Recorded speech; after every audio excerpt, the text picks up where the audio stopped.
음. 그래서 어차피 중국은 이래도 망하고 저래도 망하는 건데 다만 이제 문제는 뭐다? 남중국해에서 일어나야 될 전쟁을 문재인이 지금 한반도로 끌고 왔다는 게 문제라는 거야. 예? 사드 배치 지금도 안 하고 있죠. 어? 왜 이렇게 말을 안 듣지? 이거 진짜 개념이 없네 진짜. 어? 아니 홍콩 지금 홍콩은 친중 정권들 다 쫓아냈죠. 지금 친미적인 지금 그 친서방적인 국회의원들이 다수를 차지했죠. 캐리람 이제 쫓아낼 거 아닙니까? 탄핵시켜서. 대만 선거 개입했다 들켰단 말이에요. 그래가지고 지금 여기도 지금 아마 민진당이 이길 가능성이 높습니다. 두테르테 정신 차렸죠 이제. 다시는 친주 안 하겠다고 이제 선언을 하고 아주 두 손 두 발 아주 싹싹 빌리고 있죠. 베트남 친미 국가 됐죠. 보세요. 남중국해에 있는 홍콩, 대만, 필리핀, 베트남 전부 다 지금 친미 국가화 됐습니다. 심지어 요 밑에 요 보르네오 섬 요 위에 요 말레이시아도 지금 친미 국가 됐어요. 아시죠? 그 마하티르 수상 맞나? 마하티르인가? 내가 갑자기 그 대통령 이번에 말레이시아 대통령 있잖아요. 나이 많은 사람. 네? 이 사람도 친미잖아요. 반중 친미하는 사람이잖아요. 이 남중국해를 둘러싸고 있는 국가인 베트남, 말레이시아, 필리핀, 대만, 홍콩 전부 다 친미가 돼버렸습니다. 네?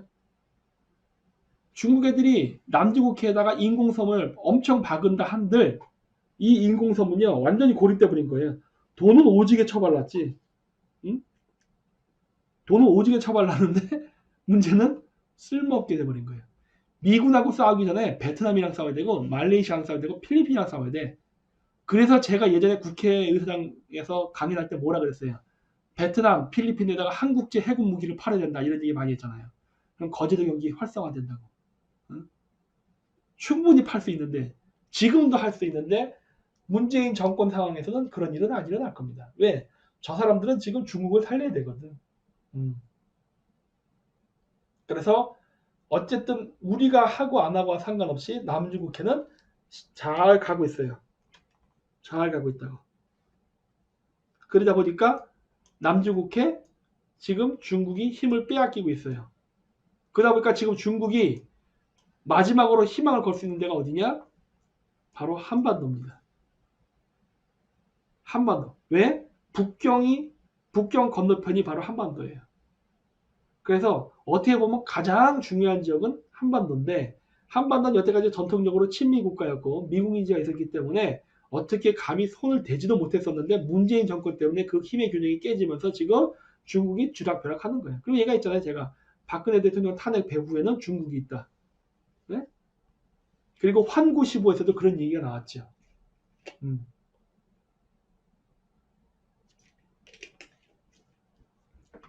그래서 지금 많은 문제들이 지금 일어나면서 지금 한반도가 점점 위험해집니다. 원래는 한반도는요 전쟁이 일어날 수 있는 확률이 제일 떨어진 지역이었어요. 아까 얘기했듯이 중동, 남중국해, 한반도 순이었어 순위가. 근데 지금 국제 정세가 이렇게 쭉 보니까 정말 한반도가 1순위로 올라가고 있네. 이런 생각이 좀 드는 거예요 지금. 그 트럼프 대통령이 문재인한테 전화했던 거 농담 아닐 겁니다. 음, 농담 아닐 거예요. 그 굉장히 신중한 문제거든요. 그리고 또 한 가지 문제가 있습니다. 북한을 치지 않았던 이유가 있습니다. 왜냐? 석유가 없는 나라잖아. 이런 나라 쳐서 뭐해? 어? 이런 거지같이 가난한 나라, 쳐봐야 뭐 할 거야? 북한같이 가난한 나라 점령해봐야 점령하고 나서 민심 수습하려고 오히려 퍼줘야 됩니다. 북한 인민들한테 2,500만 인민들한테 쌀을 퍼줘야 돼. 점령하고 나서. 이게 무슨 안 남는 장사해. 전쟁은 돈이 남아야지 하지. 밑지는 장사 하면 됩니까? 전쟁할 때 돈이 한두 푼 드는 것도 아닌데. 응?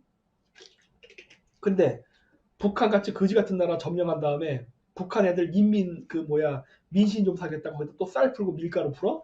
나는 그런 전쟁 안 해요. 음. 응? 돈이 안 남는 장사 왜 해? 응? 응.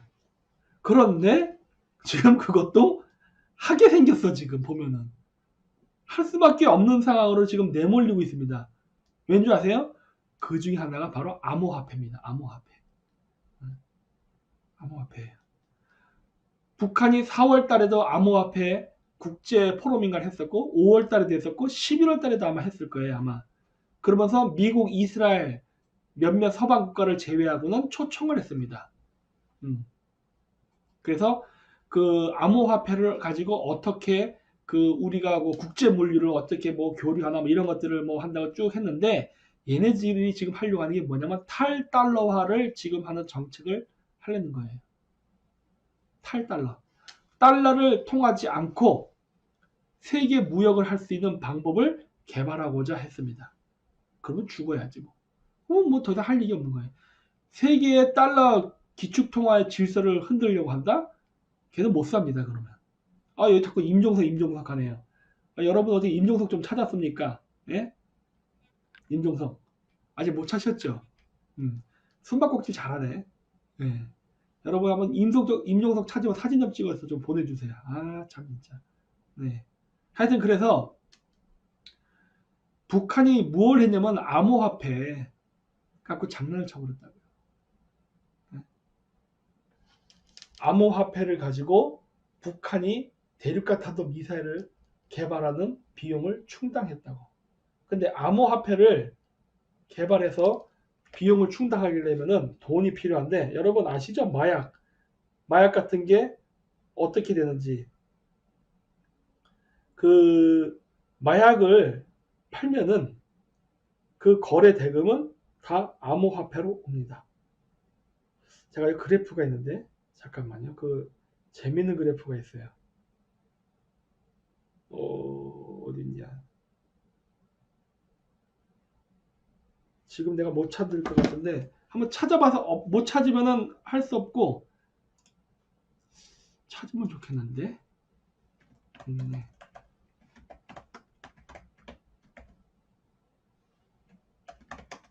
보자. 나왔다.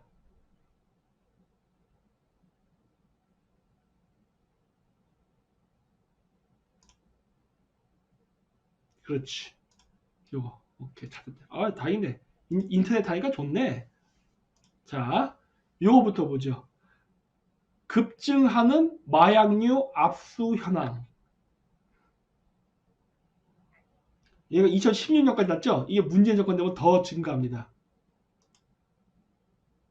이렇게 올라가고 있죠, 우리나라가. 마약이 올라가죠. 보세요. 2017, 2018 어마어마하게 올라가고 있죠, 지금. 물론 쭉 증가해 왔었어요. 쭉 증가해 왔는데 2018년 추정치인데도 어마어마하게 올라갔습니다. 이거 왜 그럴 것 같아요? 응? 왜 이런 현상이 벌어질까? 우리나라에서? 응? 이거 우리나라에 갑자기 마약이 어마어마하게 돕니다. 어마어마하게 돌아요. 어? 마약류 압수량 2018년이 어마어마하게 높아. 2018년 장난이 아니에요. 2018년이. 응? 왜 이럴 것 같아요, 이거? 어? 여러 통계 그래프에서 봐도 그래요. 이게 북한산 마약입니다. 북한산 마약. 어? 북한산 마약이에요. 우리나라에 어마어마하게 많은 양의 북한산 마약이 들어와 있습니다. 그 북한산 마약이 들어오면은 어떻게 들어오느냐? 예전에 얘기했잖아요. 중국으로 간다고. 중국 삼합회한테 간다고. 중국 삼합회한테 가면 그게 다시 우리나라 국내로 들어옵니다. 어차피 서해안으로 들어와요. 서해안은 누가 삽니까? 응? 서해안, 목포 이런 데 많잖아요. 그런데 좋은 데 많잖아. 응? 그래서 마약과 비트코인 돈 세탁은 같이 움직입니다. 네? 같이 움직여요. 마약이 소비가 이루어져야 그 소비를 통해서 돈 세탁이 이루어진다니까. 응? 우리나라 젊은 청년들이 마약 먹고 해롱해롱 하면서 결국은 북한의 미사일 개발 자금을 대준다는 것을 연결시켜서 생각할 수 있는 사람이 누가 있을까? 응? 네? 우리나라에서 나이트클럽에서 여자 한번 잡으려고 술에다가 물뽕 집어넣고 하는 애들이 그 물범값이 북한의 미사일 개발비로 들어갈 거라는 거를 과연 상상이나 하고 그 짓을 하고 있을까? 응? 응? 이게 역사적 아이러니라니까. 이게 역사적 아이러니예요. 지금 우리나라에서 마약의 소비가 어마어마하게 늘어났습니다. 응? 국내에 유입된 2017년 9월부로 해서 중국에서 가상화폐 거래 시장이 상장 폐지됐죠. 2017년 9월입니다. 자, 관련성이 있다고 봐요. 2017년에서 2018년으로 올라가는 시점에 83% 증가죠? 마약이. 2018년은 그치 2017년 9월이니까 우리나라에 중국으로부터 대규모로 암호화폐가 들어오던 시점과 우리나라에 대규모로 마약이 풀리는 시점은 같다. 왜? 하는 거예요. 네? 같이 움직여 이거는.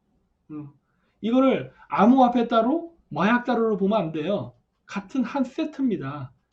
마약도 중국 삼화폐를 통해서 중국으로부터 들어오는 것이고 그리고 암호화폐도 중국에서 한국으로 들어오는 거예요. 그래서 한국에서 들어와서 한국에 있는 암호화폐를 현금화 시켜야 되잖아. 현금 자금 어디서 오겠어요? 마약 거래. 프로세스가 정확히 어떻게 되는 거죠? 저한테 물어보지 마세요. 왜 그러세요 자꾸. 응? 저는 큰 그림만 말합니다. 어? 나머지는 경찰들이 알아서 조사해야 될 거 아닙니까? 어? 이게 맞물려서 움직이고 지금. 여기에 또 뭐가 맞물려 있어요? 버닝썬. 버닝썬 하면 또 뭐가 생각납니까? 임종석, 임총경, 조국. 근데 조국의 사모펀드는 누가 만들어줬죠? 중국. 마약은 어디서 오죠? 중국. 암호화폐 어디서 오죠? 중국. 조국의 코링크 P가 또 어디로 연결돼 있죠? 그게 포스링크죠. 그 포스링크는 원래 아큐픽스라는 회사가 이름을 바꿔서 된 거죠.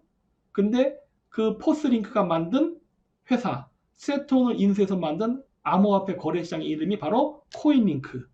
그 코인링크의 1대 주주는 아랍에미레이트, 2대 주주는 시에라리온. 그리고 중국하고도 긴밀한 관계를 갖고 있죠. 그렇죠? 벌써 여기서도 벌써 마약, 암호화폐, 중국 다 나왔어요.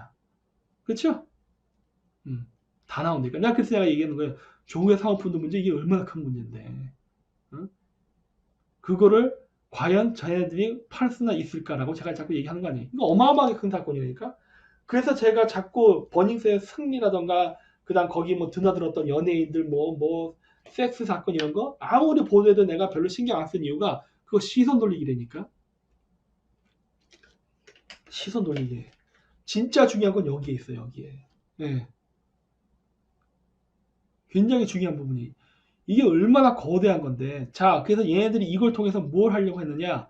대북 송금을 하는 것도 있었습니다. 그러니까 북한은 그걸 통해서 미사일 개발을 하는 자금을 마련하는데 암호화폐를 썼단 말이에요. 어? 근데 북한이 그걸 할 수 있느냐? 못합니다. 제가 그래서 얘기했잖아요. 중앙아시아의 투르크메니스탄 같은 나라, 그 거지같이 가난한 나라거든요. 뭐 가난하진 않지. 먹고 살만하지. 근데 인구 450만 밖에 안 되는 그냥 석유 수출해서 먹고 사는 나라가 뭔 놈의 할 게 있다고 해갖고 갑자기 그냥 그 뭐야 암호화폐를 하냐고. 암호화폐 거래 시장을 왜 만드냐고. 필요 없는 짓이거든. 한국 정도면 뭐 할 수도 있어요. 하지만 중앙아시아는 아니거든. 근데 그런 일들이 왜 일어났냐예요. 그거는 북한을 도와주기 위해서 한국에 있는 정권이 그렇게 해버린다는 말이에요. 한국에 있는 정권이. 응? 우즈베키스탄에 세계 최초로 정보 주도의 가상화폐 거래소를 만들었습니다. 누가? 지금 문재인 정권이 가서 하고 있잖아요. 그래서 우즈베키스탄까지 방문했잖아. 그 다음에 카자흐스탄에 만드는 데이터베이크 센터 우즈베키스탄 사람이 CEO입니다. 그리고 투르크메니스탄에도 지금 우리나라가 암호화폐 거래시장 만들어요. 그리고 키르기스탄 키르기스탄 같은 경우는 아예 그냥 간단하지. 뭐 저기 그 조국 사모펀드랑 연결되어 있는 포스링크가 거기다가 만들었죠. 암호화폐 거래소를. 암호화폐 거래소가 필요 없는 나라예요. 경제 규모가 작기 때문에. 그거는 바로 돈 세탁을 하기 위해서 만드는 거거든. 너무나 뻔하지. 네. 그래서 그게 어디로 가느냐? 자금이 최종적으로 북한이죠. 중국을 거쳐서. 이러한 일들이 쭉 일어나고 있는 거예요. 그래서 어떻게 되느냐? 미국이 한국을 살려둘 수 있겠냐예요. 이런 일이 발생하고 있는데. 여러분 같은 경우 어떠세요? 저는 이런 국제 상황에서 봤을 때 남중국해에서 중국 애들이 만들어 놓은, 다시 볼까? 이거 중국 애들이 만들어 놓은 인공섬은요 움직이지 못합니다. 고착되는 물체예요. 따라서 남중국해에 있는 주변 국가들이 반중 국가면요 저 중국 애들이 남중국해에 만들어 놓은 인공섬들은요 아무 쓸모가 없어요. 어차피 움직이지도 못해. 북경을 만약에 미국이나 한국의 육군이 북경 안에 침투해 들어간다. 그러면 뭐 인공섬이면 움직여서 뭐 북경으로 갈 거야? 아니에요. 어마어마한 국방비를 거기다 쏟아붓고 그거를 그냥 끝나는 거예요. 그냥 끝. 못 움직여. 더구나 주변에 전부 반중 국가들이 포위하고 있기 때문에 거기서 나오지도 못할 걸 아마. 무서워서. 그래서 남중국해는 방어가 됐단 말이야. 중동? 지금 러시아랑 잘 될 것 같아요. 내가 봤을 때 싸바싸바 될 거야.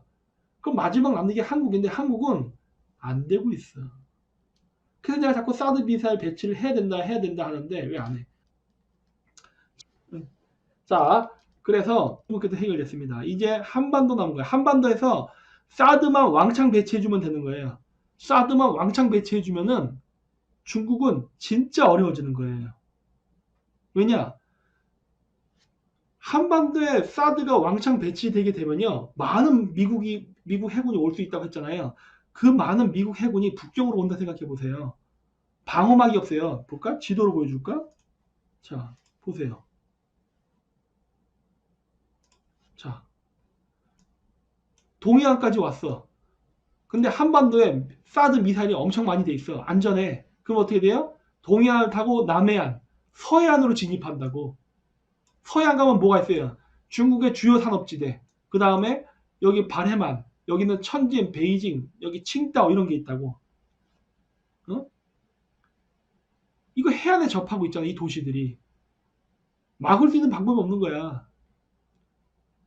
지금은 미군이 동해안만 오지만 한반도 본토에 사드 미사일만 왕창 배치되면요. 미국이 과감하게 서해안까지도 갈 수 있다니까. 그러면 미국이 서해안까지 오는 거를 막기 위해서 중국은 더 많은 미사일 기지를 동부해안에 지어야 되는 거예요. 더 많은 미사일 기지를. 결국 뭐다? 더 많은 돈을 써야만 된다. 응? 그 얘기는 뭐다? 맨날 우리나라 사람이 그러죠. 한국 제품이 중국한테 밀리고 있어요. 이러다가 우리 망하는 거 아닐까 하는데 걱정하지 마세요. 6조만 투자하세요. 6조만 투자하면요. 중국 애들은 그 이상의 비용을 들일 수밖에 없어. 왜? 미국은 우리나라의 6조어치의 사드 미사일 기지와 싸우는 게 아니라 그 사드 미사일 기지 때문에 오는 수천조의 가치에 해당하는 미 해군을 상대로 싸워야 된다고. 그래서 그만큼의 비용을 중국은 들일 수밖에 없어요. 그럼 어떻게 된다? 중국은 화웨이라던가 샤오미 같은 중국 회사를 도와줄 수 없게 돼요. 우리가 마케팅 가격 경쟁에서 이긴다니까 중국 제품을. 응? 아작을 내버린다니까 그러네. 그래서 내가 과감하게 하라고 하는 거야. 괜찮다고. 왜? 돈은 벌꾼역이 많다. 돈 벌꾼역은 넘치고 넘친다예요. 네? 6조 투자하는 게 뭐 얼마 된다 그래. 네? 아직도 이 메커니즘이 이해 안 된다면은 여러분들은 개돼지입니다 진짜. 어? 비즈니스를 1 더하기 1 건수 바이 건수로만 생각하면 안 돼요. 때로는 비즈니스 할 때 훅을 칠 줄도 알아야지. 네? 예를 들어 미국의 국방부랑 아니지. 예를 들어서 미국의 농림수산부 장관이랑 예를 들어서 뭐 농업 관련 협상을 할 때 농업 협상만으로 붙으면 우리가 이길 수 있을까? 못 이기겠죠. 영어로 해야 되고 미국이 더 강한 나라인데 그럴 때는 어떻게 한다? 여러 가지 방법이 있지만 예를 들어서 미국의 재정 트레저리 디파트먼트가 뭐라 그러더라? 재무부 아니면은 펜타곤 쪽으로 사이드로 협상을 해갖고 흔들어 볼 수도 있죠. 계획을 다른 더 구미가 돋는 제안을 해가지고 그런 식으로 하는 거라고. 그래갖고 얼마든지 미국이 우리를 압도적으로 압도할 수 없게끔 다 할 수 있다고. 뭐에게? 홍석현이 박사님을 좋아할 것 같습니다. 아 그러니까 여시제가 저를 스카우트하려고 했죠. 어? 여시제가 나를 스카우트하려고 했다고 했잖아요. 걔네들이 미국하고 같이 움직이는 싱크탱크였으면 저는 벌써 들어갔어요. 근데 얘들이 중국하고 움직였단 말이야. 그래서 내가 절대 안 들어간 거야. 어? 그래서 이거를 할 수 있어요. 사드 배치 지금도 내가 강력하게 지금도 주장합니다. 사드는요 6조만 투자하면은 진짜 1000조의 가치를 우리가 만들어냈어요. 그래서 얘기하잖아요. 그까짓 거 줘버리라고. 제일 좋았던 건 사실 9,800억 원만 주고 전 적당히 이게 입 싹 닦아버리려고 했었는데 아 참 진짜 이거 하필이면 대통령이 문재인이라서 9,800억 원은 해결 안 되고 6조까지 올라버린 거야. 응? 나 같으면 6조 딱 미국이 얘기하면 벌써 나오네 조상이씨 10조 주고 만주 고토수복 그렇지. 나 같으면 이렇게 해버려요. 차라리 더 줄게 해버려. 더 줄게. 응? 네가 요구한 거 2배 줄게. 응. 협상은 그렇게 하는 거예요. 왜? 우리나라가 10조를 준다고 해서 기둥뿌리 흔들린 나라도 아니고 얼마 안 되거든. 뭐 또 소리가 안 들린다 그래? 다 들릴 겁니다. 네. 우리 절대 안 밀려요. 그리고 우리가 10조를 투자한다고 해서 절대 우리가 10조를 손해보지 않아요. 요즘 보니까 저기 뭐 유시민 이런 애들이 뭐 오히려 거꾸로 임대료를 받아야 된다 이런 개소리 하는데 말도 안 되는 소리입니다. 사업적으로 이득이 되면은 주는 거예요. 그리고 미군이 우리한테 그 임대료를 오히려 줘야 된다고? 이게 진짜 개념이 배 밖으로 나와서 상실한 놈인 것 같아 진짜. 기본 비즈니스 마인드가 안 돼 있어. 하기는 사회주의를 공부했으니 자본주의의 메커니즘을 이해할 수 있나? 어? 말도 안 되죠. 무조건 이거는 우리가 줘야 되는 거예요. 미국이 요구 안 해도 이런 거는 그냥 우리가 주고 선빵 날리는 거예요 그냥. 어? 원래 그래야 돼. 원래 국제관계라는 게 그런 거거든. 선빵 날려버리는 거지. 뭐 얼마 해갖고 얼마 이게 겨우 6조? 내가 10조 줄게. 더 세게 나가지. 왜? 미국은 절대 그렇게 못할 거라 생각하거든. 어? 내가 6조를 얘기하면 쟤들은 부들부들 떨겠지? 살려달라고 애원하겠지? 그러면 나는 이렇게 공격해야지. 미국이 준비한단 말이야. 그러니까 그럴 때 먼저 세게 나가야 된다고. 먼저 치고 나가면서 해야 돼 진짜. 응? 내가 더 줄게. 대신에 요거 내놔. 이렇게 나가면 된다니까. 지금 내가 방송이나 말을 못하는 것도 있어 그렇지. 난 제안하고 싶은 게 무지장 많거든. 응? 응. 아이 10조 주고 100조 땡기면 될 거 아니야. 이 간단한 방법을 왜 모를까 하는 거야 도대체. 이 우리나라 사람들이 이 너무 그 편안하게만 살아가지고 이 협상을 싫어하는 것 같습니다. 그러니까 분쟁이 났을 때 대화를 통해서 해결하는 거에 굉장히 취약한 것 같아요. 제가 봤을 때. 우리나라 사람은 불편하고 이 분쟁이 나는 걸 피해버리는 것 같아. 도망가 버려. 사실 부딪혀야 되는데. 부딪혀서 그거 해결해. 그래서 중국이 중앙아시아라든가 아프리카 자원 얘기에서 성공한 겁니다. 얘들은 부딪혀갖고 해결을 받거든. 우리는 안 해. 안 해. 예를 들어서 아프리카 같은 데서도 자원 외교할 때 기업만 가서는 안 됩니다. 정부가 같이 움직여줘야 돼요. 중국이 그렇게 하잖아. 정부와 기업이 같이 공조를 해주면 얼마든지 사업권 따낼 수 있거든요. 근데 안 해. 아주 간단하게 따낼 수 있는데도. 네. 그게 문제라는 거지. 내년에 513조요?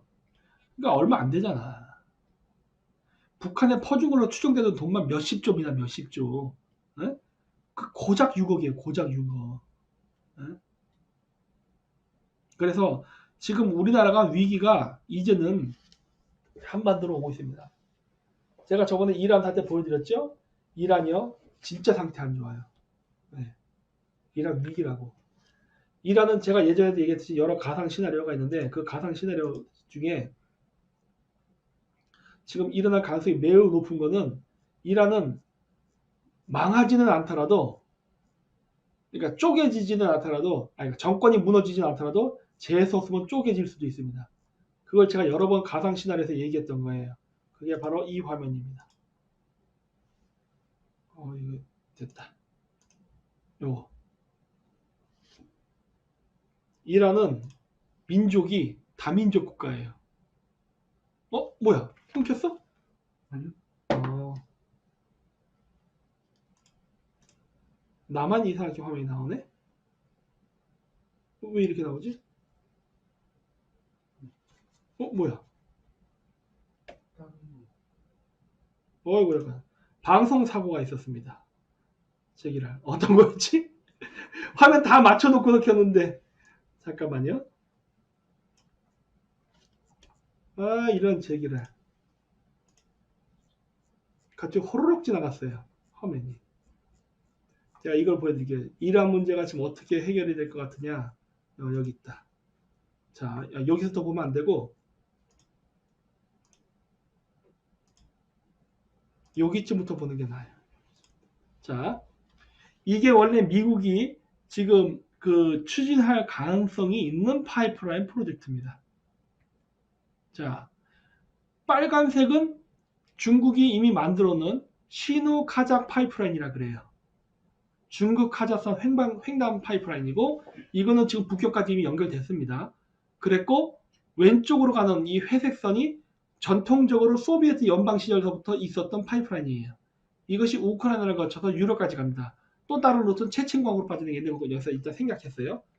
그리고 또 하나가 여기 제가 깜빡깜빡 해놓은 게 바로 바쿠로 연결되는, 이거를 미국이 예전부터 요구를 했어요. 2006년도에도 카자흐스탄 정부에게 바쿠, 아제르바이잔의 그 유전지대인 바쿠와 카자흐스탄의 악타우를 연결하는 파이프라인 건설 계획을 제안을 했는데 이 계획이 실패합니다. 왜냐?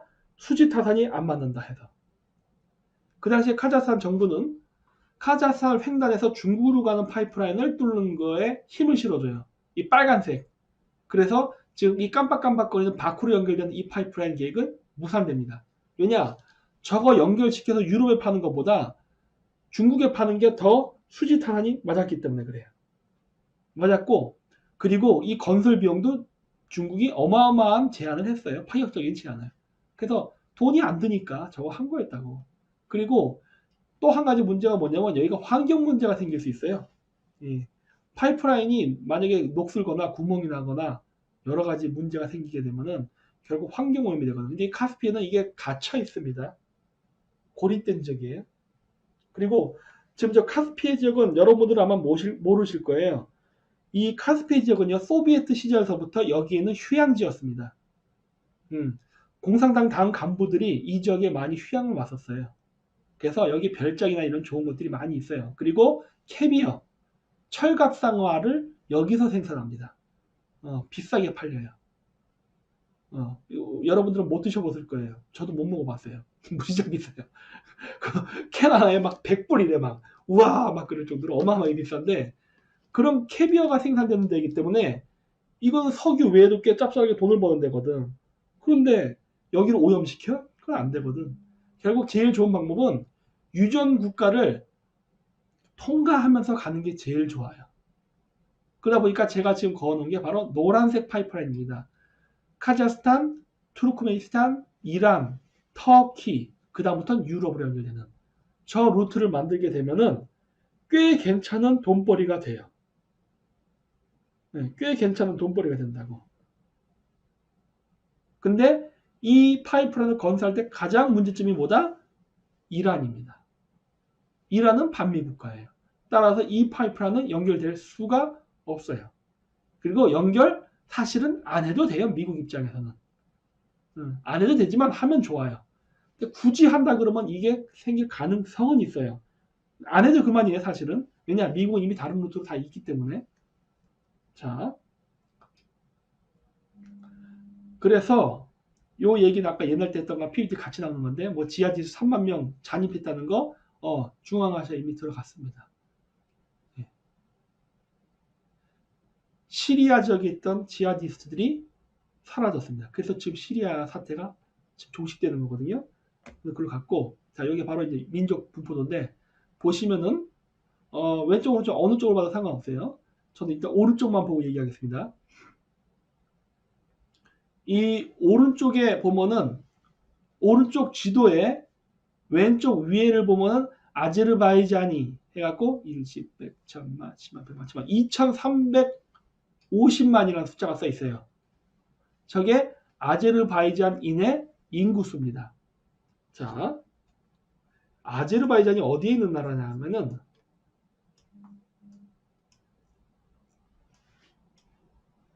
여기 있는 나라예요. 야, 오늘 세계지도 여러 번 보네. 이게 아제르바이잔입니다. 보이세요? 아제르바이잔. 요게 아제르바이잔. 아제르바이잔 인구가 약 300만 정도 됩니다. 250만인가 300만인가 그래요. 조그만 나라예요. 조그만 나라. 네. 아제르바이잔에 한 300만 정도의 인구가 살아요. 그런데 이란 땅 안에 요 위에 아제르바이잔이라는 글자 보이죠? 오른쪽 지도의 왼쪽 위에 아제르바이잔이라고 흰색 바탕에 검은색 글씨로 써 있거든요. 아제르바이잔에선 이게 본토예요. 이 본토에 300만 명 정도가 살고 나머지 이란 땅에 2350만이 삽니다. 인구 분포가 이래요. 네. 이렇게. 그러니까 본토 인구보다 본토 바깥에 있는 인구가 더 많아. 본토는 300만, 본토 바깥엔 2350만. 무려 3, 7이 21. 7배의 숫자. 3, 8, 24까지 되겠다. 8배에 가까운 숫자의 인구가 이란 땅에 살고 있다고. 어마어마하죠? 네, 어마어마해. 빨간색으로 씌우는 거예요. 그 다음에 이제 보면 라시트, 마자란 알람, 투르크멘, 뭐 호라즈니 투르크 해갖고 뭐 이렇게 써있는데 다 이게 투르크계 민족입니다. 카스피해라는 것은 뭐냐면은 여기 오른쪽 지도 여기 보시면은 그 중간에 파란색 있죠. 이게 카스피해예요. 바다. 근데 바다에 보면은 이 바다를 접해서 소수민족들이 산다고 이렇게 돼 있는데 이 소수민족들이 전부 다 투르크 계열의 민족이에요. 이번에 그 반정부 시위 운동이 일어나면서 통제 불능 상태가 됨에도 불구하고 이란이 정권을 잃어버리지 않는다 하더라도 재수 없으면은 분리 독립될 가능성이 있는 지역이 몇몇 군데 있습니다. 쿠르족 제외. 저는 쿠르족은 독립 못한다고 봐요. 쿠르족 제외. 최소한 투르크 계통의 민족은 독립할 가능성이 있어요. 여기 이라크랑 이란과 접경 지역에 여기에도 아랍인들이 살기는 사는데 어차피 이거 독립해봐야 별로 뭐 독립되면 좋지만은 이건 쉽지 않거든요. 하지만 이쪽은 가능성이 높습니다. 왜냐면 인구 자체가 많아요. 이 보면은 노란색에 보면 파르시라 써 있어요. FARSI. 이게 바로 페르시아인이란 소리입니다. 파르시. 몇 명이로 보이세요? 파르시. 파르시 노란색 바탕 있는 거예요. 2200만 명입니다. 2200만 명. 이란에 우리가 여러분들이 얘기하는 이란인, 페르시아인이 바로 파르시예요. 2200만이에요.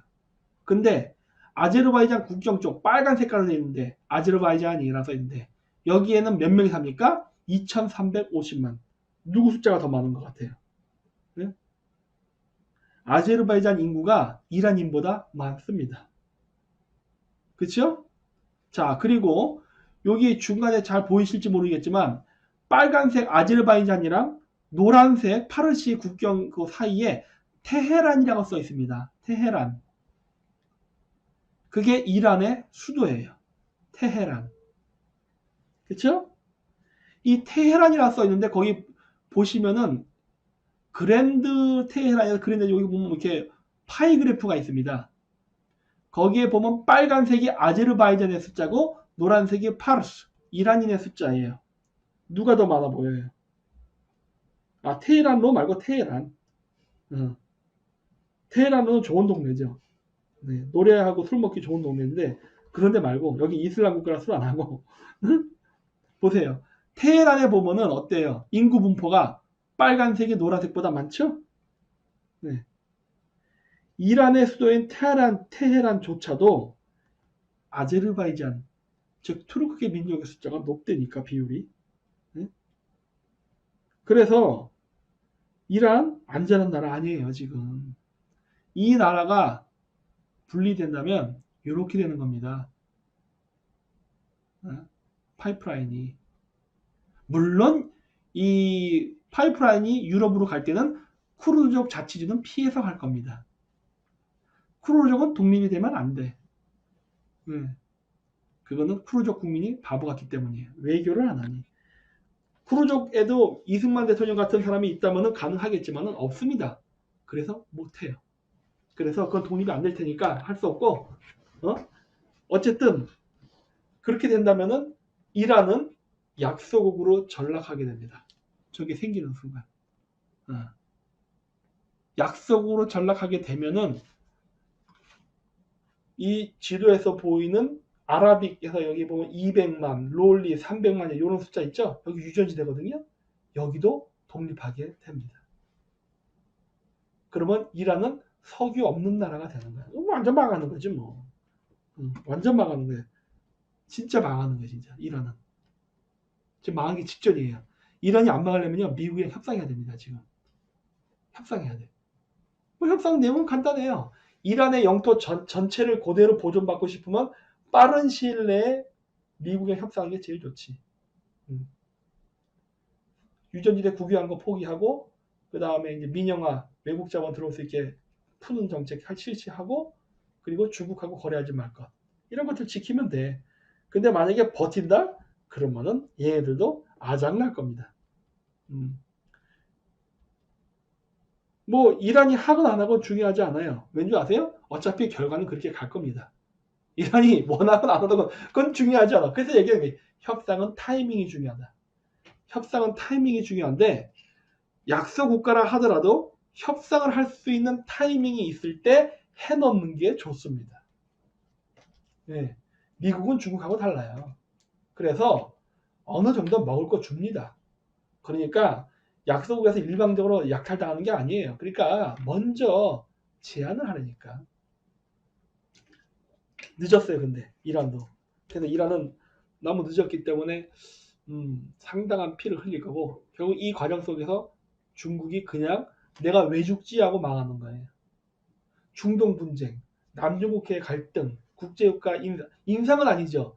전 세계적으로는 하한가인데 이상하게 중국만 비싸게 사는 이런 이상한 일들이 발생하면서 망하게 돼 있다.